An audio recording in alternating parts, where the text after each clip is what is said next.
Welcome everyone to our community dialogue on PrEP. I am Willie Murphy, the Executive Director of the Ryan Chelsea Clinton Community Health Center, the host of today's panel. I welcome you on behalf of the board of the Ryan Chelsea Clinton Community Health Center and the board and leadership of the William F. Ryan Community Health Network, the sponsor of today's event. This week is National Health Center Week, and it's appropriate that we commemorate that by hosting an educational event about preventing chronic disease, which is what HIV is now in this country for many, but not for all of us. And that is one of the reasons we were so excited by the governor's announcement of his initiative, Bend the Curve, which aims to stop the epidemic by 2020. You're probably aware, but I do want to make you aware, if you're not, that we're videotaping today's event. The center is really pleased to acknowledge that Gilead Sciences has provided a grant to partially support today's event and the videographer, but they also had no input in the content or the selection of the panel. So, the first person I want to introduce is someone who is very important to us, is an enthusiastic supporter of the Ryan Network, and works tirelessly for her constituents in this community. Assemblymember Linda Rosenthal has been very generous with her time and support for causes that are important to Ryan, its patients, and that includes supporting funding to advance HIV care and treatment. We were so pleased when she said that she could join us today to welcome folks and to say a few words. So, Assemblymember Linda Rosenthal. Thank you. I am Assemblymember Linda Rosenthal. I represent the Upper West Side and parts of Hell's Kitchen, luckily this block included. And I want to thank you for inviting me here today, and I'd like to thank you for hosting this critically important discussion. You know, when AIDS first began, it was a death sentence, and hundreds of thousands of people, including some of my very dear friends, were taken from us much too soon. And while the struggle continues to be real for the hundreds of thousands of New Yorkers who continue to live with the disease, the advances that have been made and New York's commitment, which was just renewed by the governor, to education, to outreach and prevention, we can get one step closer to realizing an AIDS-free New York. So the work that the Ryan Center is beginning today, the conversation that is starting here, right now, today, is critically important and will save lives here in this district, but all over New York State as well. You know, I'm always proud to represent the Ryan Center, but today I am particularly proud, and I thank you for having this most important discussion today. So to my left is Dr. Carolyn Hsu, and I am privileged to say that she is the medical director for the Ryan Chelsea Clinton Community Health Center. So the first slide that you see up there on some of the screens is what is PrEP? What does it actually stand for? So PrEP stands for Pre-Exposure Prophylaxis. You might have heard of Post-Exposure Prophylaxis. That's after someone has been exposed. So PrEP is beforehand. Now PrEP is the latest toolkit in what we have to offer as combination prevention. The rates of medication prescription are still quite low, and I think it's important, definitely for me as a provider, to understand what patients are thinking about so that I can counsel them appropriately, give them the information that people want in order to make sure that if someone does want to be on the medication, that we can provide the care that they need. The medication PrEP that we're talking about really is for anyone who is at risk for infection. This is along all gender lines, along any type of risk category that people might be identified with, whether it's through heterosexual intercourse or through drug use. The studies have been done on all patient populations, and that's why the medication has been approved for use in all groups, really. So some of the issues that may come up and that we hope will come up in today's conversation are questions that people have about side effects, how to take the medication, what is the long-term plan for someone who might be a candidate for this medication, and just what's the dialogue that is going on in communities. Again, as a medical provider, I think it's so imperative that we know what patients are questioning in order to be able to provide good care. Mr. Dan O'Connell is the director of the New York State Department of Health AIDS Institute. He has recently led efforts to implement New York's revised HIV and surveillance law, as well as both the HIV and hepatitis C testing laws, enact a comprehensive modernization of the state's STD control statute, and facilitate initial discussions and planning that resulted in a governor-endorsed effort to bring HIV below epidemic levels in New York State by 2020, which is the Bend the Curve initiative, which I spoke of earlier. This is such an important conversation to have, and it's great to see so many people here to have that conversation. We're 30 years into the epidemic, and I guess the bad news is we still have 3,000 infections a year in New York State. The good news part of that is we used to have about 15,000. But I think the message here today is that no one else needs to get infected. At this point, we have the tools in our hands to find the people who have HIV who remain undiagnosed, to find the people who have HIV and are out of care and bring them back into care so they can become virally suppressed. And for those of you, or those of us, who remain HIV negative but are in high-risk situations, that there are tools that can keep us from getting HIV. But what we do is we try to give people options to stay healthy. So with PrEP, what we're saying is, here's a way that you can do what you're doing right now. We're going to talk to you about safer sex because we don't want you to get STDs. But what we're saying is that during this period of time in your life where you're involved in what is unarguably a high-risk behavior, unprotected anal intercourse, which some people just call sex, which is good too. What we're saying is, if that's it, then we don't want you to get HIV infected. And again, so the governor's plan isn't just PrEP. You know, we also want those people who are undiagnosed to get tested so that we know that they can get into treatment and achieve viral suppression.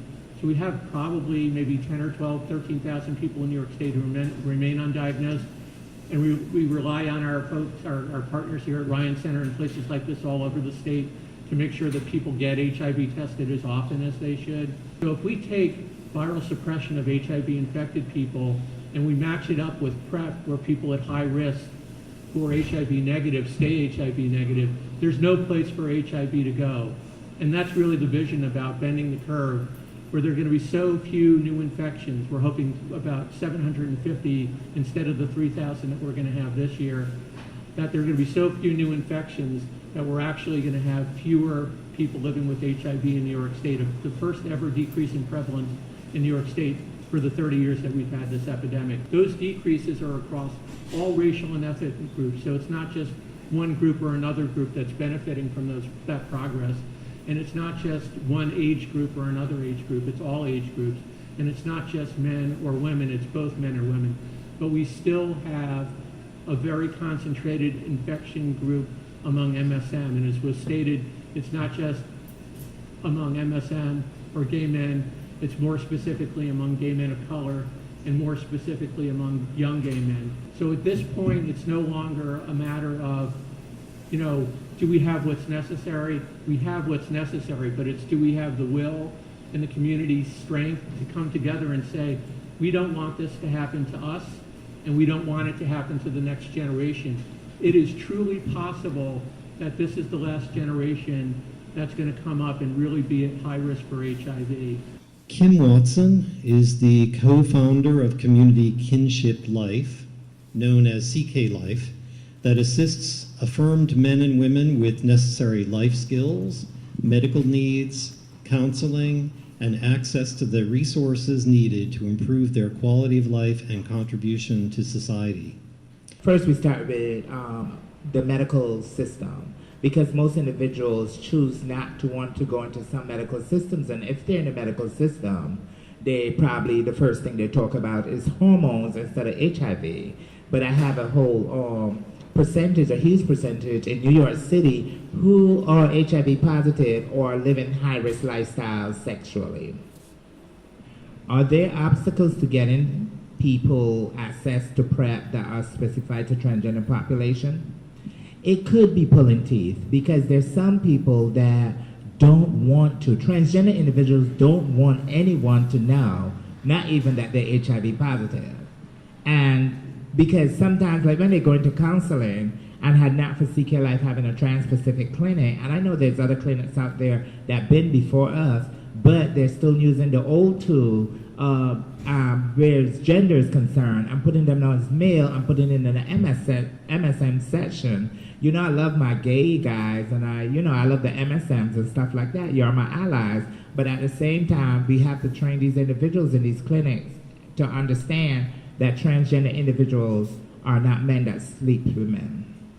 I think prepping out there, individuals, and it could be awareness, it's awareness, because individuals can say, okay, you know what, I'm going to party hardy, I'm going to sleep with Tom, Dick, and Harry, no condoms, no female condoms and such, and then, you know what, let me call CK Life and go, or let me call an immediate clinic and go and get PrEP. You understand? And I don't think that's the way we want the population to go.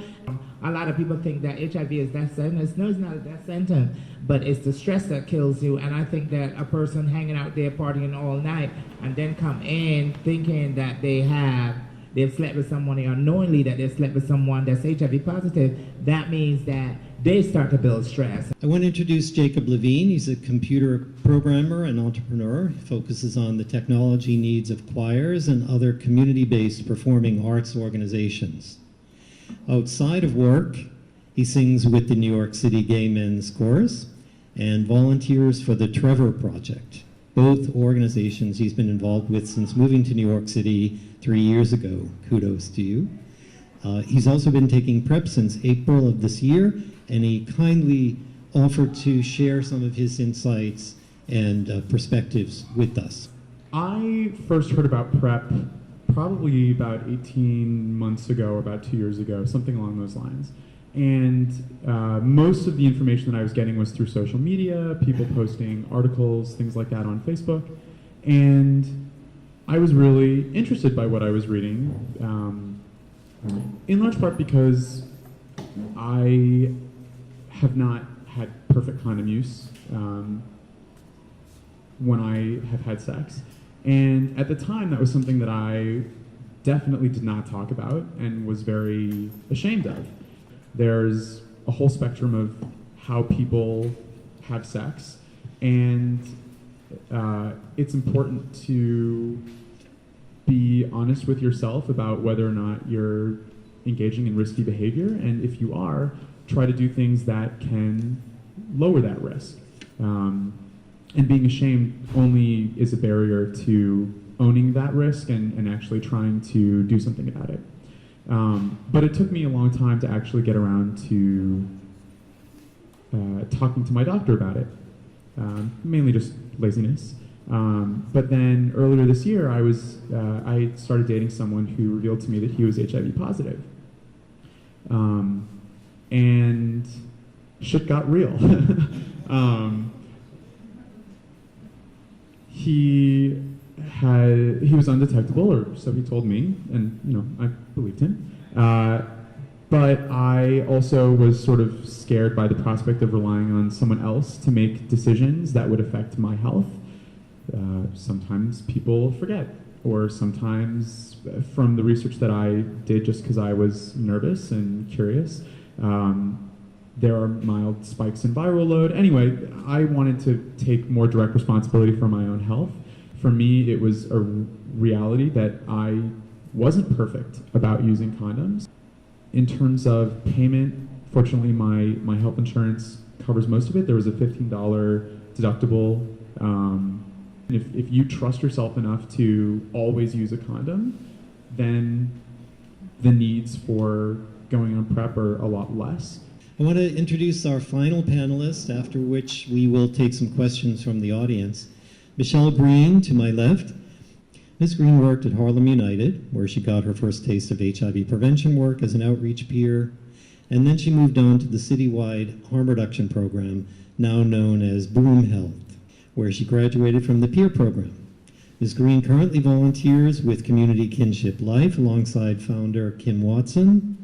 Me and my doctor had a conversation about, because I told him, I said, listen, I know I'm a high risk, multiple partners, and they have multiple partners, both men and women, so it's for me to protect myself. So I started taking it. I'm all over the place. I live a busy life, so sometimes it's hard, for me to remember to take it every day. I'm taking it, and I didn't really have that many side effects, just, a little nausea in the beginning, but after a while it was just, it came natural. I personally feel that PrEP is a great thing, and I think that individuals that are at high risk should start PrEP, only because we need to contain HIV transmission, and that's one of the ways I feel that it could be done. I have a lot of friends over, family members, and my PrEP is visible.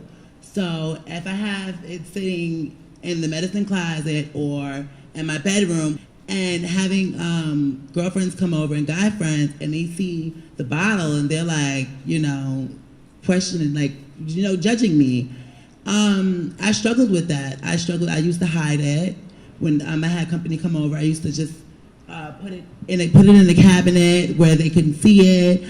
I'd lock it up in a purse and throw it in the back of my closet. But then it wasn't accessible to me. I didn't wake up every day and see it. And I was like, okay, it's the weekend. I want to have fun. Do I have to worry about, oh my gosh, if the condom breaks, am I going to have a situation to deal with? And it's, yourself. You have to protect yourself and not worry about what others think. So I started to, leave it out, and I've still had looks from friends. I've had conversations with them like, listen, this is a prevention method, because I had to ask him, I'm like, how do I explain this to somebody if they ask me? And she's just like, it's a prevention method, that's it, That I thought that one person had to be negative. But you mentioned a positive person taking PrEP. So on top of their medication, are they taking? The medication that is approved for PrEP is Truvada. So it's a combination of two medications. It has historically, up until the idea of PrEP, been given to people who were HIV positive as a part of their combination. But that is the main one that had been studied in the research trials, and at this point is the only one that is approved. Although, as Dan mentioned, there are other ones being looked at.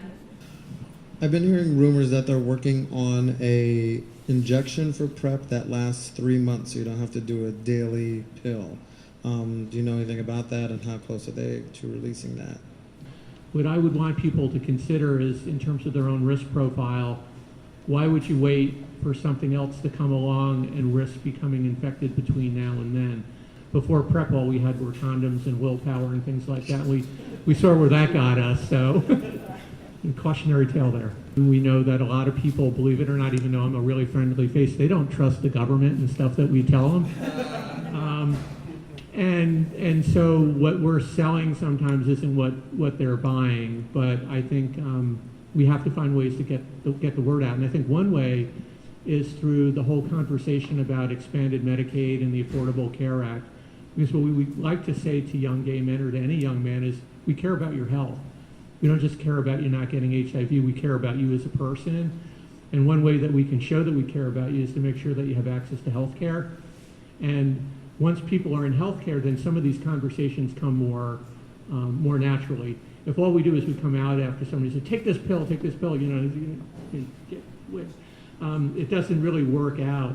And a lot of the folks that we're talking about, especially young people of any kind, a lot of times they just feel pretty good. They're resilient. And so the last thing they want to do is to have someone talking to them about, taking pills and stuff like that. So These are not traditionally people who show up for healthcare unless they're hurt, because they can shake pretty much anything else off. And so again, the conversation has to be something that works for young people. I think getting peers into the community that are versed on PrEP, that really understand it and can educate in an authentic and accurate way is pretty critical. And then again, demonstrating that we have a genuine care for those folks and offering them the other services that they need and making sure that they have access to good health care anyway would be a big step forward. Say, like for me, like I'm HIV positive, right? And my partner is negative. What if he's not adherent to that regimen? Would that like affect me, like if it was a slip up or something? You would not be, your health would not be affected if your partner who was on Truvada was not taking it. And there are many factors, but essentially the answer is no, you would not be. Is there going to be like a training where you can train peers to go out in the community to speak about PrEP? Because people have to be trained properly to speak to the communities on every level. Yeah, I couldn't agree with you more. I mean, that's really important, and that is part of the plan. I mean, this is fairly new, so what we're doing is we have all kinds of people and organizations that are funded around the state to do other things, and what we're trying to tell them is that this is really important, and if you need to retool what you're doing so that this is what we're doing, then that's, you can use our funding for that. I will be engaging the community in conversations about PrEP, but also everybody in this room, we can start it right now. You can go home, get on your Facebook, your Instagram, your Twitter, you can put this up, and the things that you learn here, you can post that, and that's how it can start. How would people be able to pay for this and cover it? Because right now it's only available to studies. I'm a service provider, and I've been sitting at the table about conversations around PrEP for almost 3 years. And so far, there's no places that are just like, okay, you can come in and this is covered. Almost everything's through a study, but may want to use PrEP. And then the last thing is for you, Michelle. I always hear people say things like, well, why would I take a pill to prevent HIV if the whole reason for me taking condoms was to not spend my life taking pills? I just want to know from you, like, when people start asking you questions about, in terms of the whole stigma of taking pills, like, how do you kind of explain that to people? Because me, as a service provider, that's the questions I get from my young clients. Is like, you've been teaching us for 2 years to use condoms, and now you're telling us we can take PrEP. Individuals that I sleep with, not all the time I have condoms, so I may say to my partner, hey, do you have a condom? And they pull one out. Who's to say that condom you understand is gonna work? It can pop. So just one pill a day is just a prevention method, like for plan B. If the condom doesn't work, then I still have, that to fall back on. It's not like, oh, okay, I'm taking PrEP, so I don't have to use any condoms. It's just a plan B. Folks have expressed their curiosity about what can I do even if I'm not using condoms. The last thing I wanted to mention was a kind of hidden benefit of PrEP, because it's not that a person simply walks in and gets Truvada. They also begin these ongoing conversations with their provider. And it's a unique setting where a person is encouraged to talk to their provider about sex, whereas other times a person may not talk to their doctor about sex at all.